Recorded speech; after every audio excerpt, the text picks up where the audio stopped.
Industry latest skills తో best career మీ సొంతం 100% practical learning and top placements కోసం ఇప్పుడే జాయిన్ అవ్వండి రాయ్ యూనివర్సిటీ.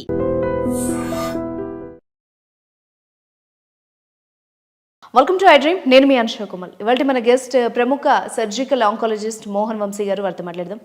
నమస్తే డాక్టర్. నమస్తే అండి.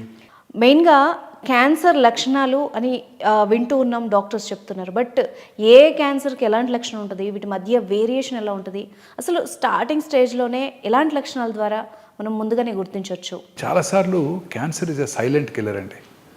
బాడీలో పెరుగుతూ ఉంటుంది, ఎటువంటి సిమ్టమ్స్ కలిగించవు. అది మెయిన్ ప్రాబ్లం ఈ క్యాన్సర్తో.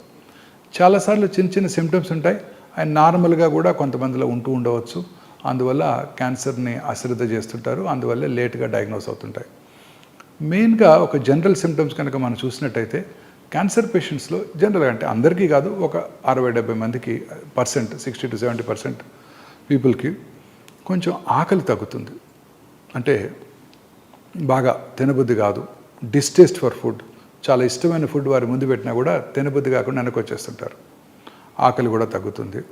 అన్ఎక్స్ప్లెయిన్డ్ వెయిట్ లాస్, కొంతమంది మామూలుగానే తింటుంటారు బట్ వెయిట్ తగ్గిపోతుంటారు, క్రమం తప్పకుండా వెయిట్ స్లోగా తగ్గిపోతుంటారు. తర్వాత లో గ్రేడ్ ఫీవర్, చాలా డిస్టర్బ్ చేయదు, ఈవినింగ్ ఎప్పుడొకప్పుడు డేలో ఒక 99.5 లో గ్రేడ్ ఫీవరు, కొంచెం ఫీలింగ్ ఆఫ్ మలేజ్, వీక్నెస్ అవి ఉంటుంటాయి అన్నమాట. ఇది ఒక సిమ్టము. తర్వాత జనరలైజ్ లింఫెడినోపతి, బాడీలో ఎక్కడైనా చిన్న చిన్న గడ్డలు రావటం, ముఖ్యంగా నెక్లో కానీ, ఇంగ్వైనల్ ఏరియాస్లో కానీ, అండర్ ఆర్మ్స్లో కానీ గడ్డలు రావటం, ఇవన్నీ కూడా జనరల్ సిమ్టమ్స్ ఆఫ్ క్యాన్సర్ అనమాట. అంటే ఈ సిమ్టమ్స్ ఉంటే క్యాన్సర్ ఉన్నది అని కాదు, క్యాన్సర్ ఉండి ఉండవచ్చు, మనం చెక్ చేసుకోవాలని అర్థం అనమాట. తర్వాత క్యాన్సర్ వచ్చిన లొకేషన్ని బట్టి క్యాన్సర్ సిమ్టమ్స్ ఆధారపడుతుంటాయి. అంటే ఈ సిమ్టమ్స్ జనరల్గా మనందరం గుర్తుపెట్టుకోవాలి. ఈ సిమ్టమ్స్ కనుక ఉన్నట్టయితే అశ్రద్ధ చేయకుండా మీకు దగ్గరలో ఉన్న ఆంకాలజిస్ట్ని సంప్రదించాలి. ఉదాహరణకి brain cancer, head to toe వెళ్దాం. బ్రెయిన్ క్యాన్సర్ కనుక మనం తీసుకున్నట్టయితే తలనొప్పి, worsening headache, especially early morning headache, పొద్దున్నే నిద్ర లేవటంతోనే హెడేక్ స్టార్ట్ అవుతుంది. లేకపోతే 2 గంటలకో 3 గంటలకో హెడేక్తో నిద్ర లేగుస్తారు, వెరీ ఇంపార్టెంట్ సిమ్టమ్. అలాగే వర్సనింగ్, అంటే రోజు రోజుకి ఇంటెన్సిటీ పెరిగిపోతుంది. ఇలాంటి సిమ్టమ్ని ఎప్పుడు కూడా ఎవరు కూడా అశ్రద్ధ చేయకూడదు. అలాగే వామిటింగ్ రావటం, తలనొప్పితో పాటు వామిటింగ్ కూడా, సడన్గా వామిటింగ్ రావటం, ప్రొజెక్టైల్ వామిటింగ్, పెద్ద నోటీసు టైం కూడా ఇవ్వదు, వచ్చేస్తుంది సడన్గా, అందరి ముందు టక్కన వామిటింగ్ వచ్చేస్తుంది. మామూలుగా వామిటింగ్ వచ్చేటట్టుంటే ఇంకేదైనా కారణాల వల్ల నాజియా ఉంటుంది, వామిటింగ్ వస్తుందని తెలుస్తుంది, వాష్రూమ్కి మనము పరిగెట్టుకొని వెళ్తాము, వామిటింగ్ చేసుకుంటాం. ఇది అలా కాదు, అంత టైం ఇవ్వదు, సడన్గా వామిట్ అయిపోతుంది. అలాగే ఫిట్స్ రావటం, హెడేక్తో పాటు ఫిట్స్ రావటం, కన్వల్షన్స్, ఒక హ్యాండ్లో రావచ్చు, లేకపోతే జనరలైజ్డ్ ఫిట్స్ రావచ్చు, ఎలాగైనా రావచ్చు, లేకపోతే ఎక్కువగా నిద్రపోవటం, ఇవన్నీ కూడా బ్రెయిన్ క్యాన్సర్ లక్షణాలు. వీటితో పాటు వచ్చిన లొకేషన్ని బట్టి కూడా సిమ్టమ్స్ ఉంటాయి. అంటే బ్రెయిన్లో మల్టిపుల్ లోబ్స్ ఉంటాయి, బ్రెయిన్ మన బాడీని అంతా కూడా కంట్రోల్ చేస్తుంది. సో వచ్చిన లొకేషన్ని బట్టి, ఉదాహరణకు ఫ్రంటల్ లోబ్లో క్యాన్సర్ వస్తే విచక్షణ జ్ఞానం కోల్పోవచ్చు, అందరి ముందు యూరిన్ పాస్ చేయొచ్చు, లేకపోతే అందరి ముందు డ్రెస్ చేంజ్ చేసుకోవచ్చు, డ్రెస్ చేంజ్ చేసుకోవడానికి ఇబ్బంది పడుతుండవచ్చు, లేకపోతే సడన్గా మూడ్ డిస్టర్బెన్సెస్ రావచ్చు, కోపం రావచ్చు సడన్గా. దాని వెనకాల పెరేటల్ ఏరియా అని ఉంటుంది, అక్కడ కనుక వచ్చినట్టయితే ఒక లోబ్లో, లెఫ్ట్ లోబ్లో వచ్చినట్టయితే రైట్ హ్యాండు లేకపోతే రైట్ లెగ్ వీక్నెస్ రావటం, ఫేస్ వంకరబోయినట్టు ఉండటం ఇంపార్టెంట్ సిమ్టమ్స్. అలాగే ఆక్సిపిటల్ లోబ్లో వచ్చినట్టయితే విజువల్ డిస్టర్బెన్సెస్, స్పీచ్ ఏరియాలో వచ్చినట్టయితే సడన్గా మాట్లాడటం మానేస్తారు. ఆయన వింటుంటారు, అర్థం చేసుకుంటారు, మీరు చెప్పే కమాండ్స్ ఫాలో అవుతారు, బట్ మాట రాదు నోట్లోంచి, ఆయన ఎక్స్ప్రెస్ చేయలేరు పేషెంట్. తర్వాత చిన్న మెదడు అంటాం, సెరిబెల్లం, ఇక్కడ కనుక క్యాన్సర్ వచ్చినట్టయితే ఆల్కహాల్ తాగిన వాళ్ళు ఎలా నడుస్తారో అలా నడుస్తుంటారు. ఏదైనా ఆబ్జెక్ట్ని పట్టుకోమంటే ఇలా ఇలా ఇలా ఇలా షేక్ అవుతుంటారు. సో ఇది రకరకాలుగా ఈ బ్రెయిన్ క్యాన్సర్ మేనిఫెస్ట్ చేస్తుంది.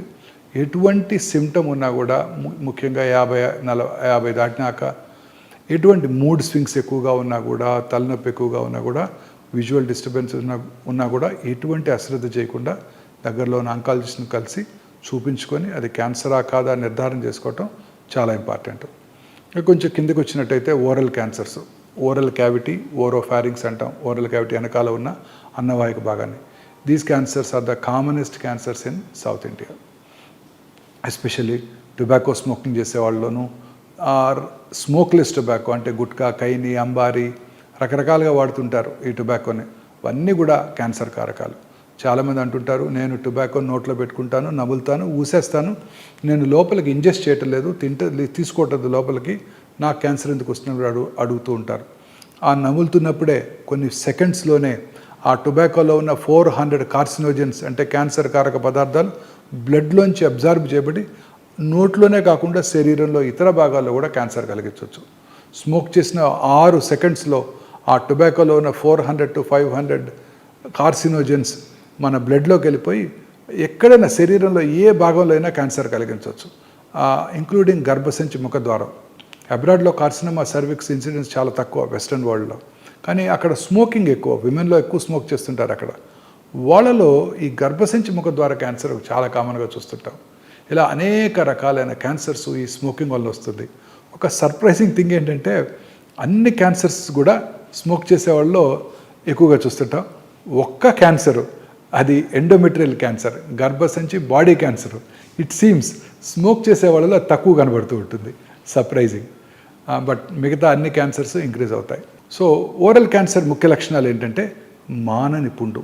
చిన్న చిన్న పుళ్ళు అందరికి వస్తుంటాయి. టెన్షన్ ఉన్నప్పుడు పుళ్ళు ఎక్కువగా వస్తుంటాయి. నాకు కూడా ఎగ్జామ్స్ ఉన్నప్పుడు చిన్నప్పుడు చిన్న చిన్న అల్సర్స్ వచ్చాయి. 4-5 రోజుల్లో బాగా పెయిన్ఫుల్గా ఉంటాయి, 4-5 రోజుల్లో తగ్గిపోతాయి. కానీ పెయిన్లెస్ అల్సర్స్ క్రమం తప్పకుండా సైజులో పెరుగుతూ ఉంటాయి. ఎటువంటి నొప్పి కలిగించదు. ఓన్లీ చివరి స్టేజెస్లోనే బాగా అడ్వాన్స్ అయినప్పుడు నొప్పి కలుగుతుంది. కొన్నిసార్లు అల్సర్స్ నుంచి బ్లీడ్ అవుతుంటాయి. అల్సర్స్ నుంచి డిశ్చార్జ్ ఉంటుంటుంది. స్మెల్ కూడా బ్యాడ్ స్మెల్, బ్యాడ్ ఓడర్ కూడా ఉంటుంటుంది. ఇవి మాత్రం అశ్రద్ధ చేయకూడదు. అలాగే నోటి లోపల కానీ, నాలుక మీద, దవడ లోపల భాగంలో కానీ, ఎక్కడైనా అంగటి మీద కానివ్వండి, ఎరుపు తెలుపు మిళితమైన patches, either red colour patches or white patches, leukoplakia, erythroplakia అంటాం. 2 మిక్స్ అయి ఉన్న ప్యాచెస్, 2 మిళితమైన ప్యాచెస్ కూడా ఇంపార్టెంట్ క్యాన్సర్ లక్షణం. అలాగే స్పీచ్ డిస్టర్బెన్సెస్, నాలుక లోపల క్యాన్సర్ వచ్చినప్పుడు నాలుక కదలికలు ఎఫెక్ట్ అయ్యి స్పీచ్ బండగా మారుతుంది, క్లారిటీ ఉండదు. అలాగే చిగుళ్ళ నుంచి రక్తం రావటం, నోట్లో ఏదైనా అల్సర్ నుంచి రక్తం రావటం వెరీ ఇంపార్టెంట్ వార్నింగ్ సిగ్నల్. నాలుక వెనకాల భాగంలోనూ ఓరోఫారింగ్స్లోనూ క్యాన్సర్ ఉన్నప్పుడు feeling of foreign body sensation in the throat, అంటే థ్రోట్లో ఏదో ఫారిన్ బాడీ ఉన్నట్టు మింగుతాం. మనం ఏదైనా ఫారిన్ బాడీ ఉంటే మింగేస్తే లోపలికి వెళ్ళిపోతుంది. ఇక్కడ మింగినా కూడా లోపలికి వెళ్ళదు, ఎందుకంటే అది ట్యూమర్ ఉంది అక్కడ. బ్రెయిన్ దాన్ని ఫారిన్ బాడీగా పర్సీవ్ చేస్తుంది. So feeling of foreign body sensation very important warning signal అనమాట. అవి కాక ఈ స్వరపేటికి కనుక వచ్చినట్టయితే వాయిస్ స్వరం బొంగురుపోవటం, దగ్గినప్పుడు ఫ్లెమ్లో బ్లడ్ రావటం, బ్రీదింగ్ డిఫికల్టీ, ఇవన్నీ కూడా స్వరపేటిక క్యాన్సర్ లక్షణాలు. ఇంకా కొంచెం కిందకి వెళ్తే lung cancer is the commonest cancer. ప్రపంచంలో అన్నిటికన్నా లంగ్ క్యాన్సర్ ఎక్కువగా చూస్తున్నారు. అండ్ లంగ్ క్యాన్సర్ వల్లనే ఎక్కువ మార్టాలిటీ కూడా ఉంటుంది. More than 4 million new lung cancers ప్రపంచంలో 2022లో డయాగ్నోస్ చేయబడినట్టయితే 1.84 million people died of lung cancer. Mortality కూడా ఎక్కువ ఉంటుంది లంగ్ క్యాన్సర్ వలన. ఈ లంగ్ క్యాన్సర్ ముఖ్య లక్షణాలు ఏంటంటే మానని దగ్గు. చాలామంది స్మోకర్స్లో దగ్గు వస్తుంటుంది. తగ్గినప్పుడు వాళ్ళు వెళ్ళి చెక్ చేసుకుంటారు. చెస్ట్ ఫిజిషియన్స్ చూస్తారు, సిటీ స్కాన్ కూడా చేస్తారు, స్మోకర్స్ కాఫ్ అని పంపించేస్తారు. బట్ అప్పుడు స్మోకర్స్ కాఫ్ కావచ్చు, ఒక 6 నెలల తర్వాత క్యాన్సర్ డెవలప్ అవ్వచ్చు. సో మానని దగ్గు ఎస్పెషల్లీ స్మోకర్స్లో కనుక ఉన్నట్టయితే అశ్రద్ధ చేయకుండా వెంటనే చూపించుకోవాల్సి ఉంటుంది. దగ్గినప్పుడు ఫ్లెమ్ రావటం, ఆ ఫ్లెమ్లో బ్లడ్ పట్టడం, లో గ్రేడ్ చెస్ట్ పెయిన్, వాయిస్ బొంగురుపోవటం, ఇవన్నీ కూడా వీక్నెస్, అలాగే ఆకలి తగ్గిపోవటం, ఇవన్నీ కూడా లంగ్ క్యాన్సర్ లక్షణాలు. లంగ్ క్యాన్సర్స్ చాలాసార్లు దే ఆర్ సైలెంట్ కిల్లర్స్. చాలాసార్లు చూస్తుంటాం, లంగ్లో క్యాన్సర్ ఉంటుంది, బ్రెయిన్కి పాకిపోతుంది. ఆ బ్రెయిన్కి పాకినప్పుడు అది సిమ్టమ్స్ కలగజేస్తుంది. ఆ సిమ్టమ్స్తో వాళ్ళు న్యూరోసర్జన్ దగ్గరికి వెళ్తారు. వాళ్ళు ఆ ట్యూమర్ని తీసేసి టెస్ట్కి పంపించినాక దాంట్లో తెలుస్తుంది లంగ్ క్యాన్సర్ ఉందని. చాలాసార్లు చూస్తుంటాం. క్యాన్సర్ ఎంత చిన్నదిగా ఉందంటే ఐడెంటిఫై చేయలేము మనం లంగ్ క్యాన్సర్. అది చూశాక మళ్ళీ whole body PET CT scan చేయించుకొని అందులో ట్యూమర్ ఉందని అప్పుడు గ్రహించడం జరుగుతూ ఉంటుంది. చాలా కామన్గా చూస్తుంటాం ఈ ప్రాబ్లం. చాలాసార్లు లంగ్ క్యాన్సర్ ఉంటుంది, అది బోన్స్కి పాకుతుంది. బోన్స్కి పాకినప్పుడు బోన్ వీకెన్ అయిపోయి చిన్న ఇంజరీ, ట్రివియల్ ఇంజరీతో ఫ్రాక్చర్ కావటం, ఆర్థోపెడిషియన్ దాన్ని రిపేర్ చేస్తున్నప్పుడు ప్లేటో, వైరో, రాడో, నెయిలో వేస్తున్నప్పుడు అక్కడ ఏదో సస్పీషియస్ టిష్యూని బయాప్సీ చేస్తే దాంట్లో లంగ్ క్యాన్సర్ కనపడుతుంది. ఇక మిగతా క్యాన్సర్స్ గురించి గ్యాస్ట్రో ఇంటెస్టైనల్ ట్రాక్ క్యాన్సర్స్, అన్నవాహిక క్యాన్సర్స్ మింగుడు పడకుండా ఉండటం, అంటే గట్టి పదార్థాలు తిన్నప్పుడు స్లోగా అది అడ్డం పడినట్టు అనిపించటం, ఆ తర్వాత వాటర్ తాగితే లోపలికి వెళ్ళిపోవటం, ఆ తర్వాత స్లోగా అసలు గట్టి పదార్థాలు తినలేకపోవటం, వామిటింగ్ రావటం, మళ్ళీ లిక్విడ్స్ తీసుకోగలగటం, ఇంకా అశ్రద్ధ చేసినట్టయితే లిక్విడ్స్ కూడా బ్లాక్ అయిపోతాయి. ఇది అన్నవాహిక క్యాన్సర్ ముఖ్య లక్షణాలు. ఇక gastric cancer, commonest cancer in south Indian men, especially Tamil Nadu and Andhra Pradesh, తెలంగాణలో పురుషుల్లో అత్యధికంగా కనబడే క్యాన్సరు ఈ ఓరల్ క్యాన్సర్స్ తర్వాత ఈ గ్యాస్ట్రిక్ క్యాన్సరు. ఈ గ్యాస్ట్రిక్ క్యాన్సరు మన దేశంలోనే కాకుండా సౌత్ ఇండియాలోనే కాకుండా జపాన్లో కూడా, అలాగే సదరన్ చైనాలో కూడా ఎక్కువ చూస్తుంటాం.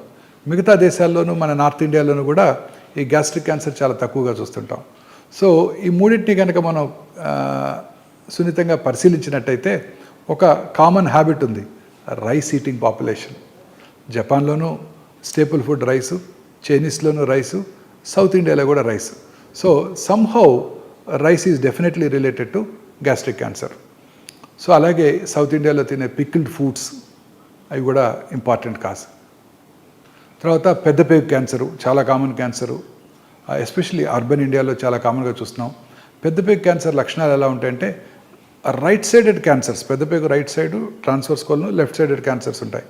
రైట్ సైడెడ్ క్యాన్సర్స్లో ఎటువంటి సిమ్టమ్స్ ఉండవు, ఎందుకంటే మోషన్ అక్కడ లిక్విడ్గా ఉంటుంది, చిన్న పుళ్ళు ఏమీ అబ్స్ట్రక్షన్ కలిగించవు, ఫుడ్ పాస్ అయిపోతుంటుంది. ఆ right sided colon cancer liver కూడా పాకిపోతుంది. అప్పుడు వాళ్ళు డాక్టర్ దగ్గరికి రావడం జరుగుతుంటుంది. చాలాసార్లు ఈ అల్సర్స్ నుంచి బ్లడ్ కారిపోతూ ఉంటుంది. బ్లడ్ కారిపోయినప్పుడు ఆబ్వియస్లీ రక్తహీనత, ఎనీమియా వస్తుంది. ఎనీమియా వచ్చినప్పుడు కామన్ సిమ్టమ్ ఏంటంటే బ్రెత్లెస్నెస్, కొంచెం నడిచిన ఆయాసపడటం. ఎస్పెషలీ ఈ క్యాన్సర్ 50 సంవత్సరాలు 60 సంవత్సరాలు ఉన్న పురుషుల్లో ఎక్కువగా చూస్తుంటాం. సో పురుషుల్లో అలసటగా ఉన్నట్టయితే ఫస్ట్ వాళ్ళు కార్డియాలజిస్ట్ని సంప్రదిస్తారు. కార్డియాలజిస్ట్ని సంప్రదించినట్టయితే వాళ్ళు అలసట అవన్నీ ఉన్నట్టయితే డెఫినెట్గా వాళ్ళు కర్నరీ యాంజియో చేస్తారు. ఆ వయసులో 1-2 బ్లాక్స్ ఉంటాయి, స్టెంట్స్ కూడా వేస్తారు. ఆ తర్వాత వాళ్ళు డాక్టర్ దగ్గరికి, ఆంకాలజిస్ట్ దగ్గరికి రావడం జరుగుతుంటుంది. చాలా కామన్గా చూస్తుంటాం. సో అడల్ట్ ఎస్పెషలీ 40-50 ఇయర్స్ వచ్చాక ఎవరికన్నా ఎనీమియా వచ్చినట్టయితే, ఎస్పెషల్లీ పురుషుల్లో కనుక వచ్చినట్టయితే ఫస్ట్ సౌత్ ఇండియాలో అప్పర్ జియోస్కోపీ అండ్ కొలనోస్కోపీ, అది నార్మల్గా ఉన్నట్టయితే కొలనోస్కోపీ చేయించుకోవాలి. నార్త్ ఇండియాలో 2 అప్పర్ జియోస్కోపీ, కొలనోస్కోపీ చేయించుకొని ముందు క్యాన్సర్ లేదు అని గుర్తించాల్సి ఉంటుంది. ఇంకా లెఫ్ట్ సైడెడ్ కోలన్ క్యాన్సర్ లక్షణాలు ఎలా ఉంటాయంటే మోషన్లో బ్లడ్ పట్టడం, మోషన్కి వెళ్ళే ముందు severe abdominal pain, crampy abdominal pain ఉండటం, అలాగే మోషన్ పాస్ చేసిన తర్వాత రెడ్ బ్లడ్ పట్టడం, మోషన్తో మిక్స్ అయ్యి బ్లడ్ పట్టడం. ఈ బ్లడ్ ఇన్ ద మోషన్ ఎప్పుడు కూడా అశ్రద్ధ చేయకూడదు. చాలాసార్లు హిమరాయిడ్స్ ఉన్నాయి, పైల్స్ ఉన్నాయి. లాస్ట్ ఇయర్ కూడా ఇలానే పైల్స్ వచ్చాయి. డాక్టర్ దగ్గరికి వెళ్ళి చూపించుకున్నాను, సర్జన్ చూశారు, మెడిసిన్స్ ఇచ్చారు, తగ్గిపోయింది. పైల్స్ అనేవి ప్రతి 2 కాళ్ళతో నడిచే ప్రతి యానిమల్కి, మనుషులు కానివ్వండి, గొరిల్లాలు కానివ్వండి, చింపాంజీలు కానివ్వండి, ఖచ్చితంగా హిమరాయిడ్స్ ఉంటాయి. కారణం ఏంటంటే యాంటీ గ్రావిటీగా బ్లడ్ పైకి వెళ్ళాలి కాబట్టి. సో పైల్స్ ఉన్న వాళ్ళకి క్యాన్సర్ కూడా ఉండవచ్చు. ఆ బ్లడ్ కనుక పడినట్టయితే, పైల్స్ కూడా ఉన్నట్టయితే పైల్స్కి వైద్యం చేయించుకొని ఫర్దర్గా కనుక సిమ్టమ్స్ ఉన్నట్టయితే ఖచ్చితంగా కొలనోస్కోపీ చేయించుకోవాల్సి ఉంటుంది. చాలాసార్లు ఇది మిస్ అయిపోతుంటారు. చాలామంది రోజు చూస్తూనే ఉంటాను, లేట్ స్టేజెస్లో డాక్టర్ దగ్గరికి వస్తుంటారు. సో మోషన్లో బ్లడ్ పట్టడం అనేది ఎప్పుడు కూడా అశ్రద్ధ చేయకూడదు. మోషనే కాదండి, అసలు ఎక్కడ బ్లడ్ పడినా అశ్రద్ధ చేయకూడదు. చిగుళ్ళ నుంచి కానివ్వండి, వామిటస్లో కానివ్వండి, దగ్గినప్పుడు వచ్చే ఫ్లెమ్లో కానివ్వండి, యూరిన్లో కానివ్వండి, పీరియడ్స్ కాని టైంలో ఇంటర్మెన్స్ట్రల్ బ్లీడింగ్ కానివ్వండి, పోస్ట్ కాయిటల్ బ్లీడింగ్ కానివ్వండి, ఇది very important warning signal. Blood ఎక్కడి నుంచి వచ్చినా కూడా అశ్రద్ధ చేయకూడదు.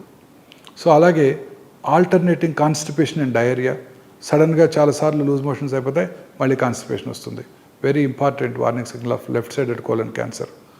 ఫీలింగ్ ఆఫ్ ఇన్కంప్లీట్ ఎవాక్యుయేషన్, మన మోషన్ పాస్ చేసాక ఒక మంచి ఫీలింగ్ ఉంటుంది. ఎస్, మోషన్ అంతా అయిపోయింది, చాలా ఎంటీ ఫీలింగు, సాటిస్ఫైడ్ ఫీలింగ్ ఉంటుంది.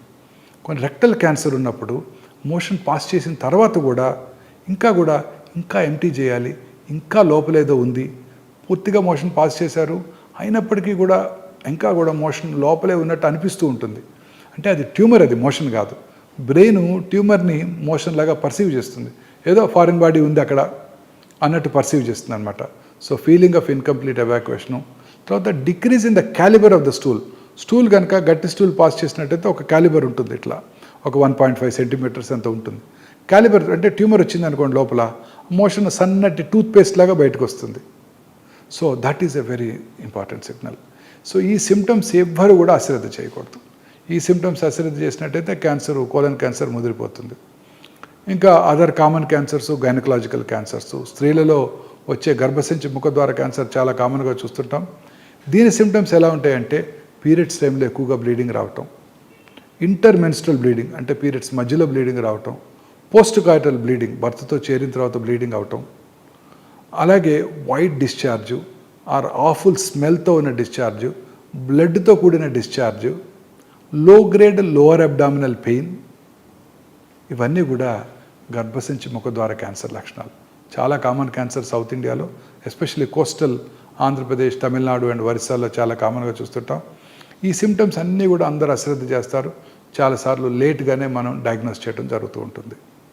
ఇంకా బాడీలో ఎక్కడైనా ట్యూమర్స్ రావటం, గడ్డలు రావటం, ఆ గడ్డలు క్రమం తప్పకుండా పెరగటం, అంటే ఎక్స్ట్రిమిటీస్ కాళ్ళలో కానీ చేతుల్లో కానీ బాడీలో ఎక్కడైనా కానీ చిన్న చిన్న గడ్డలు పెరగటం, లోవర్ పార్ట్ ఆఫ్ ద నెక్లో థైరాయిడ్ ఎన్లార్జ్మెంట్ ఉండటం, అలాగే లేటరల్ పార్ట్ ఆఫ్ ద నెక్లో పెరోటిడ్ ఎన్లార్జ్మెంట్, చాలా కామన్గా చిన్న చిన్న లంప్స్ ఉంటాయి. అందరూ అశ్రద్ధ చేస్తుంటారు. చాలాసార్లు డాక్టర్స్ కూడా నొప్పి ఏమి లేదు కదా చూద్దాంలే అంటుంటారు. స్లోగా పెరుగుతుంటాయి. థైరాయిడ్ గ్లాండ్లో గడ్డ, అది క్యాన్సర్గా మారుతుంది. అలాగే పెరోటిడ్ గ్లాండ్ ట్యూమరు, ఆ పెరోటిడ్ గ్లాండ్ ట్యూమర్ ఉంటుంది. నాకు 10 ఏళ్ళుగా ఉందండి డాక్టర్ గారు అంటారు. 10 ఏళ్ళుగా ఉంది, 10 ఏళ్ళ తర్వాత అది క్యాన్సర్గా మారుతుంది. 10 ఏళ్ళకి 5 ఏళ్ళకి కూడా మారచ్చు. సో ఎటువంటి గడ్డని కూడా మన బాడీలో వచ్చి ఎటువంటి చిన్న మార్పును కూడా మనం అశ్రద్ధ చేయకూడదు. ఏదైనా కూడా క్యాన్సర్ కావచ్చు, యూరిన్లో బ్లడ్ పట్టడం కానివ్వండి, లో గ్రేడ్ అబ్డామినల్ పెయిన్ కానివ్వండి, ఎటువంటి సిమ్టమ్, యూరినరీ బ్లాడర్ క్యాన్సర్ కావచ్చు, కిడ్నీ ట్యూమర్స్ ఉండొచ్చు. చాలాసార్లు ఈ ట్యూమర్స్ అసలు సిమ్టమ్స్ కూడా కలగజేయవు, సైలెంట్ కిల్లర్స్. చాలామంది అడుగుతుంటారు అసలు ఏమి సిమ్టమ్స్ లేవండి, 2 రోజులుగా ఏదో అబ్డామినల్ పెయిన్ ఉందని డాక్టర్ దగ్గరికి వెళ్తే అల్ట్రాసౌండ్ చేశారు, దాని తర్వాత సిటీ స్కాన్ చేశారు, 4th స్టేజ్ క్యాన్సర్ అంటున్నారు, నాకు ఎటువంటి సిమ్టమ్స్ లేవు అంటుంటారు. సో చాలాసార్లు సైలెంట్గా కూడా ఉంటాయి క్యాన్సర్స్. సో అందుకని ఈ సిమ్టమ్స్ కనుక మనం నోటీస్ చేసినట్టయితే క్యాన్సర్ ఉందని కాదు, ఈ సిమ్టమ్స్ని అశ్రద్ధ చేయకూడదు. దగ్గరలో ఉన్న ఆంకాలజిస్ట్ దగ్గరికి వెళ్ళి చూపించుకొని అది క్యాన్సర్ కాదు అని నిర్ధారణ చేసుకోవాలి. Right, thank you very much sir, చాలా వాల్యుబుల్ ఇన్ఫర్మేషన్ ఇచ్చారు. Thank you ma'am. And for more videos, Please subscribe to iDream. Please subscribe to iDream. Please subscribe iDream. And please subscribe to iDream. For more videos, subscribe to iDream. please like, share and subscribe to the channel. Congratulations, iDream. Subscribe to iDream. Subscribe to iDream. So subscribe to iDream Media. iDream team అందరికి huge congratulations. Please subscribe iDream Media. Please subscribe to iDream. Subscribe iDream. Please subscribe to iDream. iDream అంటే నా కళల channel subscribe చేసుకున్న నోరు తిరుగుతలేదు, మీరైతే గంట గుర్తు కొట్టండి. For more such videos, please subscribe to iDream. Subscribe to iDream. Please subscribe to iDream. Please subscribe iDream Media. Please do subscribe to iDream. Please subscribe to iDream Media. For best entertainment and information, please subscribe iDream. And don't forget to subscribe to iDream.